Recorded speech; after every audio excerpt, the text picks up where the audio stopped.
இந்துக்களுடைய எழுச்சி தமிழகத்தில் ஏற்படும் பொழுது திமுக பழனிக்கு பால்காடி தூக்குவாங்க. இன்னைக்கு எல்லோரும் பழனியை நோக்கி சென்றிருக்கின்றார். பழனியில மாற்றி மாற்றி பேசுறாங்க. நாங்க ஊரை சார்ந்தோம், எங்களுடைய விவசாயமாக நாங்கள் செய்தாலும் கூட எங்களுடைய முதல் அறுவடை பழனிக்கு போகும். தமிழகத்தினுடைய எல்லோருக்கும் முருகன் தமிழ் கடவுளாக நம்முடைய கடவுளாக இருந்தால், நான் சார்ந்திருக்கக்கூடிய பகுதிக்கு எங்களுடைய முதல் கடவுளாக முருகருமான் இத்தனை காலமா இருக்க. எங்களுடைய முதல் முட்டை பழனியில் இருக்கும், பெயர் வைப்பது பழனியாக இருக்கும். முருகனை நன்றாக தெரிந்தவன் நான். என்னுடைய பெயரும் கூட முதல்ல சிவசெந்தில் குமார் என்றுதான் இருந்தது. 10வது தான் அது அண்ணாமலையாக அந்த பெயர் மாற்றம் செய்தார். முருகனாக இருந்து சிவனாகினுடைய பெயரை மாற்றம் செய்தார்.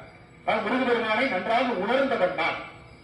ஆண்டி கோலத்தில் இருக்கக்கூடிய முருகன் அது அசாதாரணமான ஒரு கடவுள், சாதாரணமான ஒரு கடவுள் கிடையாது. ஆண்டி கோலத்தில் இருக்கக்கூடிய முருகன் ஞானத்தினுடைய உச்சத்தினுடைய ஒரு தன்மை.